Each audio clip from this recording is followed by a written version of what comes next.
कुछ कुछ टॉपिक्स ऐसे हैं जहाँ पर आप एक बुक से काम नहीं कर सकते। जैसा कि मुझे लगता है कि ज्योग्राफी है। एआई को अपने स्टडी से कैसे जोड़े यूपीपीसीएस की प्रिपरेशन से। दूसरी सिचुएशन ये थी कि एक काफी सत्यनिष्ठावान व्यक्ति है रामू नाम का, और उसने एक चोर को भागते हुए देख लिया है और पब्लिक को बता दिया है कि वो चोर वहां पर गया है। तो पब्लिक ने उसका वध कर दिया है। तो इस समय सबसे पहले आपको कांग्रेचुलेशन यहाँ तक आने के लिए। कैसा लग रहा है? देखिए, बड़ा ही रोमांचक एक्सपीरियंस है। ये मेरा दूसरा इंटरव्यू है यहाँ पे। इससे पहले भी मैं दे चुका एक बार।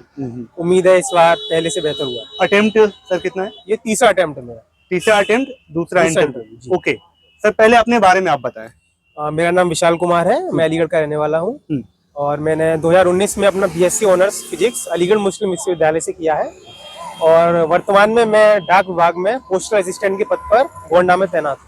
ओके, और मीडियम आपका सर? इंग्लिश मीडियम था मेरा। English medium.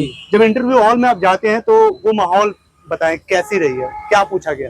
देखिए, सबसे पहले तो आपका डॉक्यूमेंट वेरिफिकेशन होता है। उसके बाद में आपको एक रूम में जाकर बैठा लाया जाता है जहाँ आपको एक कोड दिया जाता है। ओके, वही कोड आपकी पहचान है।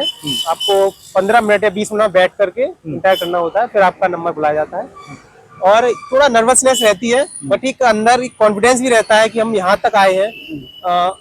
We are among the top students की हम, जैसे अभी आपने देखा 450 स्टूडेंट्स को बुलाया गया यहाँ पे, एस्पिरेंट्स को। तो कॉन्फिडेंस भी रहता है कि अच्छे से करके आएंगे। और बाकी ये मेरा दूसरा अटेम्प्ट था तो इतना ज्यादा नर्वसनेस नहीं थी। सर, ये जो कोड वाला प्रोसीजर है, एक न्यू एस्पिरेंट के लिए बताएंगे ये कोड क्यों होता है, नाम से या ऐसे क्यों नहीं किया जाता है यहाँ पे? देखिए, ये ट्रांसपेरेंसी के लिए है। आपका नाम और आपकी जगह ये आपको नहीं बतानी पड़े, इसलिए आपको कोड दिया जाता है। इवन अगर इंट्रोडक्शन में पूछते भी हैं तो वहां भी आपको चीजें मेंशन नहीं करनी है। तो एक तरीके से ट्रांसपेरेंसी मेंटेन करने के लिए है कि कोई भी बायस्डनेस ना हो जो इंटरव्यू बोर्ड है उसके सामने। ओके, किसका बोर्ड था और कितने मिनट चला आपका इंटरव्यू? RN वर्मा सर थे और उनका बोर्ड था और लगभग 20 मिनट के करीब मेरा इंटरव्यू चला। इंटरव्यू हॉल में जाने से पहले आपके दिमाग में क्या चल रहा था कि यार ये पूरा साल आज के दिन पे डिपेंडेड है, कैसे मुझे रिएक्ट करना है, क्या सोचना है, कैसे फ्रेम करना है अपने आंसर, क्या चल रहा है? देखिए, आप अगर तैयारी कर रहे हैं, आप मेंस निकाल करके आए हैं, तो आपको ऐसा फील नहीं आया कि मेरा पूरा जो तैयारी है वो इसी पर डिपेंडेंट था जी। तो आपको पता है कि केवल 100 मार्क्स का इंटरव्यू होता है, तो अचीवमेंट वाली फीलिंग अंदर रहती है। और ये रहता है कि बस जाकर के जो पर्सनैलिटी हमारी उसको शो करना है। आप पर्सनैलिटी एक दिन में या छह दिन में या 6 महीने में चेंज नहीं कर सकते। बिल्कुल। तो ये पर्सनैलिटी का ही एक टेस्ट है। आपको कॉन्फिडेंट होकर के उन्हें जवाब देना है, थोड़ा स्माइल रखनी है फेस पर, और अगर नर्वसनेस दिख गई उन्हें तो वो आपके मार्क्स हो सकता है काट ले। ओके, क्या क्वेश्चन पूछा गया? क्वेश्चन थे सबसे पहले यही था कि आपने क्या किया हुआ है और इस समय पर आप क्या कर रहे हैं। तो क्वेश्चन को इलेबोरेट करें जी।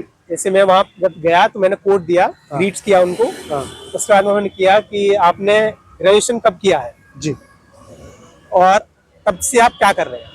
तो मैंने बताया कि 2019 में मेरा ग्रेजुएशन हुआ है। उसके बाद से मैंने डिपार्टमेंट ऑफ पोस्ट में सिलेक्शन हुआ है। ये मुझे रोजगार का एक अवसर मिला था, इस वजह से मैंने उसको ज्वाइन किया है और हाल ही में ज्वाइन किया है। पहला क्वेश्चन ये था। उसके बाद में फिर जो मैंने बताया, बोर्ड पर 5 शब्द लिखे हुए थे, उसके बारे में उन्होंने कहा एक वर्ड को चूज करिए और इसके बारे में फिर हमें बताइए। तो मैंने एक ऑर्डरलीनेस वर्ड चूज किया।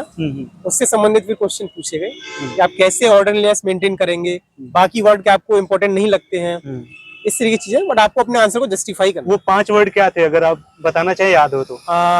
एक ड्यूटीफुलनेस था, एक पोलाइटनेस था, एक ऑर्डरलीनेस था, एक पंक्चुअलिटी करके था एक, और एक मुझे याद नहीं आ रहा। ओके, कोई सिचुएशन था कि आप एक SDM है, राइट होने वाला है, भीड़ इकट्ठी हो गई है, आप उस मूवमेंट पे क्या करेंगे, प्रोसीजर समझाइए, बिंदुवार क्रम में समझाइए, पहले ये दूसरा ये। अच्छा, स्टैंडर्ड ऑपरेटिंग प्रोसीजर होते हैं वो। दूसरी सिचुएशन ये थी कि एक काफी सत्यनिष्ठावान व्यक्ति है रामू नाम का, और उसने एक चोर को भागते हुए देख लिया है और पब्लिक को बता दिया है कि वो चोर वहां पर गया है। तो पब्लिक ने उसका वध कर दिया है। तो इस समय पर आपको क्या लगता है, रामू को झूठ बोलना चाहिए था, क्या करना चाहिए था? तो उसके विचार पूछ रहे। ये दोनों जो सिचुएशन आपके सामने रखी गई, आप कंफर्ट थे उसका उत्तर देने में? लग रहा है कि आपका बेस्ट उत्तर रहा, या फिर?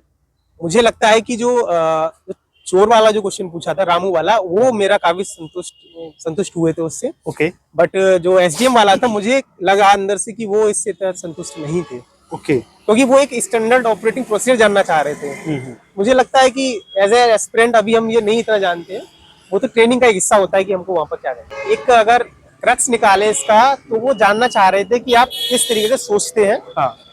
आपको किस सिचुएशन में डाला जाए तो आपका डिसीजन कैसा रहेगा। तो कुल मिलाकर बोले तो डिसीजन मेकिंग और आपकी थॉट प्रोसेस को ही चेक किया रहा है। और मुझे लगता है आपकी पर्सनैलिटी का यही एक अहम हिस्सा है जिसको वो लोग चेक कर रहे हैं और जिसके लिए इंटरव्यू किया गया है। आपके डिपार्टमेंट से कोई क्वेश्चन? मुझे उम्मीद थी ऐसा कि मेरे डिपार्टमेंट से कुछ पूछा जाएगा, बट ऐसा कुछ पूछा नहीं गया। अब पहले कैंडिडेट सर हैं जो कह रहे हैं कि डिपार्टमेंट से कुछ नहीं पूछा गया अब तक। एक क्वेश्चन जरूर पुटअप किया था कि आर्टिफिशियल इंटेलिजेंस के बारे में पूछा गया था। तो आपको नहीं लगता कि आपको हटा करके artificial intelligence he department of post में लगा दिया जाए? ये क्वेश्चन पूछा गया था। तो मुझे लगा नहीं सर, अभी इतना टेक्नोलॉजिकल एडवांसमेंट नहीं हुआ है कि ह्यूमन इंटरवेंशन की जरूरत ही ना पड़े। तो अभी हमें जरूरत है कि मतलब ह्यूमंस की भी हेल्प ली जाए इसमें। ओके, अब थोड़ा कैंडिडेट ओरिएंटेड हम बात करते हैं सर, जो अभी न्यू फ्रेशर है या फिर एक बार अटेम्प्ट दिया है। जी, करंट ओरिएंटेड क्या पूछा गया और स्टैटिक्स ओरिएंटेड क्या पूछा गया? देखिए जहां तक मेरे बोर्ड में करंट से कोई क्वेश्चन नहीं था। एक भी क्वेश्चन करंट से नहीं था। नेशनल, इंटरनेशनल, यूपी कुछ भी नहीं? जी, ओके। ये बोर्ड टू बोर्ड डिपेंड कर रहा है। किसी बोर्ड में करंट ओरिएंटेड है, किसी में आपके एथिक्स से रिलेटेड पूछ रहे हैं, किसी में आपकी पर्सनैलिटी से रिलेटेड पूछ रहे हैं। तो मेरा जो था वो पर्सनैलिटी बेस्ड था। और इसके साथ में करंट का कुछ नहीं था, स्टैटिक का भी नहीं था। हाँ, एक गवर्नमेंट की स्कीम पूछ रहे थे कि ये डिजिटल इंडिया क्या है, आर्टिफिशियल इंटेलिजेंस क्या है, इसके क्या प्लेटफॉर्म्स हैं, वही हम, और करप्शन के बारे में पूछ रहे थे। तो इन जनरल जो हमारे समाज में जो टॉपिक्स हैं उसके बारे में पूछ रहे थे। थोड़ा सा न्यू क्वेश्चन हो सकता है, एआई को अपने स्टडी से कैसे जोड़े यूपीपीसीएस की प्रिपरेशन से? आप एआई को जोड़ सकते हैं कि जितना भी कंटेंट आजकल मार्केट में बहुत ज्यादा कंटेंट अवेलेबल है, एआई की हेल्प से हम उनको सॉर्ट आउट कर सकते हैं कि क्या क्या कंटेंट हमारे लिए बेस्ट रहेंगे। क्योंकि एआई इसी पर काम करता है कि जितने भी कैंडिडेट हैं उनको क्या रेटिंग्स दे रहे हैं, वो क्या रिव्यूज हैं, उसकी बेसिस पे सॉर्ट आउट करके आपको यही बता सकता है कि आप इस कंटेंट को या इस बुक मटेरियल को स्टॉप करें। मुझे लगता है ये हेल्प करेगा एआई कर सकता है। जी। ओके, आपने यूज किया था कुछ पढ़ाई में? जी नहीं, मैं थोड़ा ओल्ड स्कूल टाइप हूँ। अच्छा। तो मैंने तो सारा स्टैंडर्ड बुक से और जो टेक्स्ट सीरीज जो हम सॉल्व करते हैं उससे मैंने पूरा किया है। ओके, बुक लिस्ट के सब जानते हैं कि क्या पढ़ना है, कैसे पढ़ना है। आपने कहाँ लिमिट लगाई है अपने बुक लिस्ट पे या फिर अपने सोर्स पे? सबसे बड़ा चीज है कि आप जितना बुक लिस्ट को छोटा कर सकते हैं उतना ही रखें। मल्टीपल रिवीजन कीजिए, और कुछ कुछ टॉपिक्स ऐसे हैं जहाँ पर आप एक बुक से काम नहीं कर सकते। जैसा कि मुझे लगता है कि ज्योग्राफी है, एनसीईआरटी से आप नहीं कर सकते, आपको स्टैंडर्ड बुक्स भी उठानी पड़ेगी। और ओवर द टाइम आप तैयारी करते रहेंगे तो आपको समझ में आता रहेगा कि कहाँ पर हमारी कमी छूट रही है, तो हम मटेरियल को इंक्लूड करते रहते हैं। न्यू एस्पिरेंट करंट अफेयर में थोड़ा उलझ जाते हैं, हर चीज उनको लगता है कि ये काम की ही है, पेपर भी उठाते हैं तो बुक से ज्यादा मोटा उनका नोट्स बन जाता है। जी जी। करंट को कैसे कंसाइज करें और कैसे इंपॉर्टेंट फैक्ट पता करें कि ये हमारे लिए इम्पोर्टेंट है? कि जहाँ तक यूपीपीसीएस का सवाल है, इसमें फैक्ट बेस्ड क्वेश्चन ज्यादा पूछे जाते हैं, मोस्टली प्रीलिम्स में।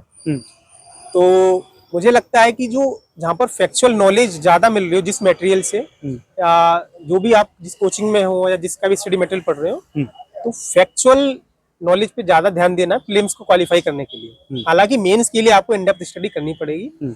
तो आप देख सकते हैं यूट्यूब पर काफी वीडियोस हैं जो मंथली बेसिस पे करंट अफेयर डालते हैं, या आप मैगजीन्स उठा सकते हैं मंथली, उससे आप करंट अफेयर को कवर कर सकते हैं। आप ऑलरेडी पोस्टेड हैं एक गवर्नमेंट जॉब में, उसके साथ ये शुरुआती दौर आप थोड़ा सा बताएं कि जब आप यूपीपीसीएस की तरफ मूव किए तो वो मोमेंट क्या रहा था, वो स्टार्टिंग टाइम कैसा रहा?